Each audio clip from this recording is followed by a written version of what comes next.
ଆଉ ନାରୀ ସହଜେ କହିକେ କାନ୍ଦ ଦେଖିଲେ ସହି ପାରନ୍ତିନି। ହେଲେ ମନ୍ଥରା ମୁଁ ତତେ ଭଲ ପାଏ ଏମିତି ବିପଦ କହିଦେଲି କାରଣ ରାମ ବିରୁଦ୍ଧରେ ମତେ କିଏ କଣ କହିଲେ ମୁଁ ସହି ପାରିବିନି।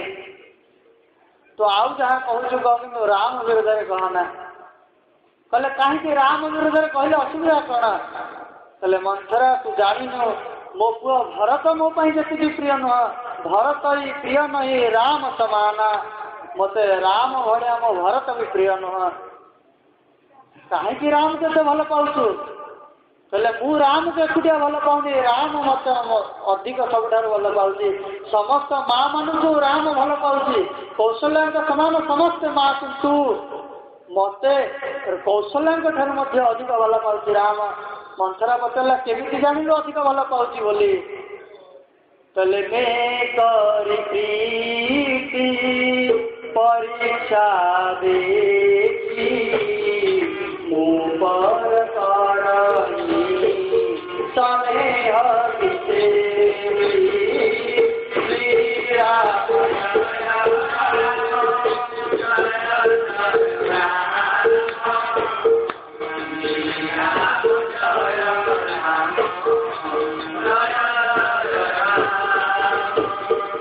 ସ୍ନେହ ସନ୍ଦେହ କେତେବେଳେ କରେ ପରୀକ୍ଷା କେତେବେଳେ କରେ ଯେତେବେଳେ ସନ୍ଦେହ ହୁଏ। କୈକେୟୀ କହିଲେ ମୁଁ ପରୀକ୍ଷା କରିକି ଦେଖିନେଇ ଯେ ରାମ ମତେ ସବୁଠାରୁ ଅଧିକ ଭଲ ପାଏ। ଏଇଠାରୁ ସୂତ୍ର ପାଇଗଲା ମନ୍ଥରା କଣ ନା ୟା ମନ ଭିତରେ ଆଗରୁ କେତେବେଳେ ସନ୍ଦେହ ଆସିଛି ରାମ ମତେ ଭଲ ପାଉଛି କି ନାଇଁ ସେଇଥିପାଇଁ ତ ପରୀକ୍ଷା କଲା। ୟା ଅର୍ଥାତ୍ ୟା ଭିତରେ ସନ୍ଦେହ ଆଗରୁ ଅଛି ମାନେ ଧୂଆଁଟା ଅଛି ମୁଁ ଖାଲି ଟିକେ ଫୁଙ୍କା ଫୁଙ୍କି କଲେ ନିଆଁଟା ଲାଗିଯିବ। ତ ଫୁଙ୍କିବାରେ ଆରମ୍ଭ କରିଦେଲା। କଣ ଫୁଙ୍କିଲା? କହିଲା କୈକେୟୀ ତୁ କହୁଛୁ ରାମ ତତେ ଭଲ ପାଉଛି ରାମ ତତେ ଭଲ ପାଉଛି କିନ୍ତୁ ରାମ ତତେ ଭଲ ପାଉନି। ରାମ ତତେ ଭଲ ପାଉନି ରାମ ତୋର ସତ୍ତାକୁ ଭଲ ପାଉଛି। କାରଣ ରାଜା ମାନଙ୍କର ବହୁତ ରାଣୀ ଥାଆନ୍ତି କିନ୍ତୁ ଜଣେ ରାଣୀକି ଅଧିକାର ଦିଆଯାଇଥାଏ ସେ ରାଜକାର୍ଯ୍ୟରେ ବସନ୍ତି ରାଜାଙ୍କ ସହିତ। ତ କୈକେୟୀକି ସେ ଦାୟିତ୍ୱ ଦିଆଯାଇଥିଲା। ତେଣୁ ରାମ ତତେ ସେଇ ସତ୍ତାର ଭୟରେ ଆଉ ତୁ ଏଇଲେ ସତ୍ତାରେ ଅଛୁ ସେଥିପାଇଁ ତତେ ଭୟ କରୁଛନ୍ତି। ନେତା ଏଇଲେ ମନ୍ତ୍ରୀ ଅଛନ୍ତି ବୋଲି ତାଙ୍କୁ ସମସ୍ତେ ହାତ ଦଉଛନ୍ତି। ମନ୍ତ୍ରୀ ପଦ ଚାଲିଗଲା ପରେ ବାକିରେ ଆଉ କେହି ପଚାରିବେ ନାହିଁ। ଠିକ ସେମିତି ତୋ ପାଖରେ ଏଇଲେ ସତ୍ତା ଅଛି ସମସ୍ତେ ମୁଣ୍ଡିଆ ମାରୁଛନ୍ତି। ଯେତେବେଳେ ରାମ ରାଜା ହେଇଯିବ ରାମ ମାତା କୌଶଲ୍ୟା ରାଜମାତା ହେଇଯିବ ତୋର କଣ ଦଶା ହବ ଜାଣିଛୁ? ତୋତେ ଆଉ କେହି ପଚାରିବେନି। ଆରେ ସମସ୍ତେ କହନ୍ତି ଯେ ସୂର୍ଯ୍ୟ ପଦ୍ମ ଫୁଲକୁ ଭଲ ପାଏ ସେଇଥିପାଇଁ ପଦ୍ମ କହେ ଯେ ମତେ ସୂର୍ଯ୍ୟ ସବୁଠାରୁ ଭଲ ପାଉଛି। ସେଇଥିପାଇଁ ତ ସକାଳୁ ଉଦୟ ହଉ ମୋରି ଉପରେ ରଶ୍ମି ପକେଇକିରି ମତେ ଖେଳି ଯାଉଛି। ରାତିରେ ପଦ୍ମ ଜାବି ହେଇକିରି ଥାଏ। ଯେତେବେଳେ ସୂର୍ଯ୍ୟ ଉଦୟ ପଦ୍ମ ଖେଳିଯାଏ। ସୂର୍ଯ୍ୟଙ୍କର ରଶ୍ମି ପାଇକିରି ପଦ୍ମ ଭାବେ କଣ ଯେ ଦେଖ ସୂର୍ଯ୍ୟ ମତେ କେତେ ଭଲ ପାଉଛନ୍ତି ମୋ ଉପରେ ତାଙ୍କର ରଶ୍ମି ପକାଉଛନ୍ତି। କିନ୍ତୁ ପଦ୍ମକୁ ଏ ଜଣା ନାହିଁ କଥା କି ସୂର୍ଯ୍ୟ ତା ଉପରେ ରଶ୍ମି ପକାଉନାହାନ୍ତି ତା ଚତୁଃପାର୍ଶ୍ୱରେ ଥିବା ଜଳରାଶି ଉପରେ ପକାଉଛନ୍ତି। ଗୋଟେ ସୁନ୍ଦର ଭାବରେ ଉଦାହରଣ ଦେଇକି ବୁଝଉଛି। ଭାନୁ କମଳ ଫୁଲ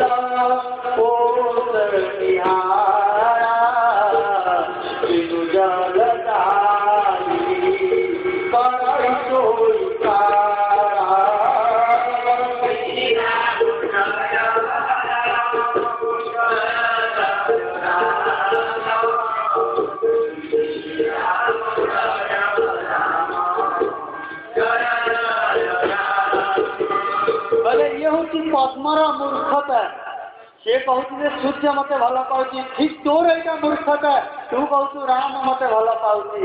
ଜାଣିଛୁ ସେଇ ପଦ୍ମର ଦଶା କଣ କରେ? ଯେତେବେଳେ ଗ୍ରୀଷ୍ମ ଋତୁ ଆସେ ପାଣି ଶୁଖିଯାଏ ପୁଷ୍କରିଣୀରୁ ସେତେବେଳେ ପଦ୍ମର କଣ ପଦ୍ମର ବଂଶ ସମୂଳେ ନାଶ କରିଦିଏ ସେଇ ସୂର୍ଯ୍ୟ। ଭାଇ ଭଲ ପାଉଥିଲା ବେଳେ ଆଜି ଏମିତି କାହିଁକି କରୁଛି? କାରଣ ତାର ଭଲ ପାଇବା ନକଲି ଥିଲା।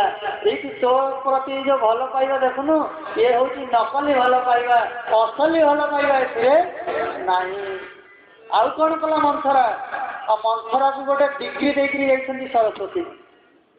ଆମକୁ ଯଦି କହିବ ଭାଇ ସର୍ବତଣୀଙ୍କର କଥା ସୌତୁଣୀଙ୍କର କଥା କୁହ ପୁରାଣ ଶାସ୍ତ୍ର 5-7ଟା କୋଉଠୁ ଖୋଜି ଖୋଜିକିରି କହିଦେବୁ। କିନ୍ତୁ ମନ୍ଥରାକୁ ସରସ୍ୱତୀ ଏମିତି ଗୋଟେ ପଣ୍ଡିତାଣି କରିଦେଇଥିଲେ ରାଷ୍ଟ୍ରିକ ଭିତରେ କେତେ ସୌତୁଣୀଙ୍କର କଥା ଶୁଣେଇଥିଲେ। କହିଲେ କହେ କଥା ସତ ତବତକେ ଯେଇ ବାଳ 100 ସଉତୁଣୀଙ୍କର କଥା ଶୁଣେଇଦେଲା।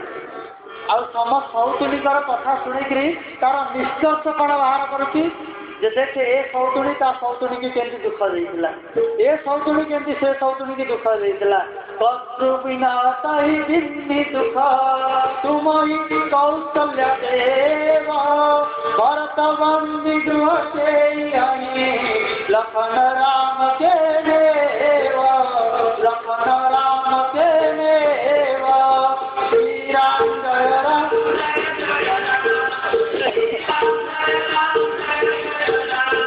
श्रीराम जय राम श्रीराम जय राम केते उदाहरण देदेला 100 सौजनीकर कथा शुणईदेला आ समस्त निष्कर्ष कहला कौन ना कद्रु विनत दिल्ली दुख कद्रु विनता कथा जानी कि नहीं। कद्रु विनता 2 जन कैश्यपर पत्नी थे भितर थे स्नान समय सूर्य को अर्घ्य देवा समय युक्तितर्क लगिगला शर्त लगिला। कद्रु कहले ना कौन सूर्यंकर ये जो घोड़ा मान अच्छा रथरे से घोड़ा मानकर लांजर रंग अर्थात से घोड़ा मानकर रंग हूँ कला। कद्रु कहले किंतु विनता कहले ना ना से सूर्यंकर रथर जो अश्व तांकर वर्ण हूँ श्वेत वर्ण धड़ा वर्ण जुक्ति लगिगला। ये कहला जदि मु ठीक ताले तू मोर दासी हो जदि तू ठीक कहू ताले मु तोर दासी जानी कद्रु जे ना श्वेत वर्ण किंतु कही पार्टी बाहरी जाइए अब सत्य केमती करी जब ना ताले दासी हवा पड़ो कौन करला निजर पुत्र साप मान ये कद्रु हूँ नागमाता नागमान को डकईदेला कहला देख तमें मैंने मत बचाइबू चाहूच कि नहीं मोर खुशी चाहूच कि नहीं ना माँ आपण खुशी पर तो आम सतत चेष्टित कहतु कौन दरकार कहले जदि चाहूच ताहले सूर्यंकर जो अश्व अच्छा शरीर तमें गुड़े जाओ साप मैंने जा गुड़े गले जाकि देखती कद्रु विनता 2 जन एक घोड़ांकर वर्ण कौन है कला विनता दासी हवा पड़ा। अब सत्य थे तू कहू कही मु सत्य अच्छी धर्म अच्छी मत दुख आसोनी विनता कौन सत्य कहून कि भी दुख भोगिया पड़ा सेमती तते भी दासी हवा पड़ो कहले विनता को पुओ गरुड़ आस बंचेगला। गरुड़ देखला जो मो माँ दासी अच्छी नागमान को गोड़ेला नागमान सब छाड़ी पलैले पुणी देखले जो से अक्षर रंग धला दासित्व मुक्ति करदे माँ को कहले मो पुओ भरत अच्छी कहले भरत भरत बंदी गृह से भरत को आउ छाड़े राम ताकू नहीं बंदी खाना जेल ही रखिदे से सीना रही बाहर कौन गोटे करके ते बंचेब तो ताकू जेल रखिदे। कहले शत्रुघ्न कहले तू सीना बोकीटा किंतु सुमित्रा सी जानी ए पार्टी सतर आसो ना से पार्टी सतर आसो भरत राजा हो ना राम राजा हो से 2टा पुओ को 2 पटे लगे दी राम राजा है लक्ष्मण अच्छी शत्रुघ्न को बचेदब आदि भरत राजा ही रहे ताले शत्रुघ्न अच्छी लक्ष्मण को बचेदब तेणु कौन करला 2 पटे 2 जन लगे घाटर तो तू ही पड़ू तोर ही अपजस हम तोर ही दुख आसो तेणु कौन करी आज देखु मंथरार कपटे कईकेयी पड़गले। गोस्वामी कहते आम मैंने सब सत्संगर महिमा वर्णन करुँ जिते भी सत्संगर महिमा वर्णन करुँ। सत्संगर महिमा कौन ना आदि में पुण्याद तुलसी संगत साधु के हरे कोटि अपराध कोटि कोटि अपराध को गोटाए क्षण साधु संग नष्ट कर दिए। अच्छा एते सत्संग करला आम उपर प्रभाव कहीं पड़ूनी आमर पाप नष्ट हो कथा कि नहीं किंतु होनी कहीं तार कारण हूँ आम 2 घंटा सत्संग करुचे बाकी 22 घंटा आमर सत्संग पड़ोसी सत्संग प्रभाव जी अच्छी जमती गोटाए क्षण सत्संग कोटि जन्मर पाप को नष्ट कर दिए सेमती गोटाए क्षण सत्संग असत्संग कुसंग कोटि जन्मर पुण्य को भी नष्ट कर दिए। से भागवत कहले धर्मार्थ काम अर्थ भंग धर्मार्थ काम मोक्ष भंग कराई से पा রাধিকাকান্ত গোবিন্দ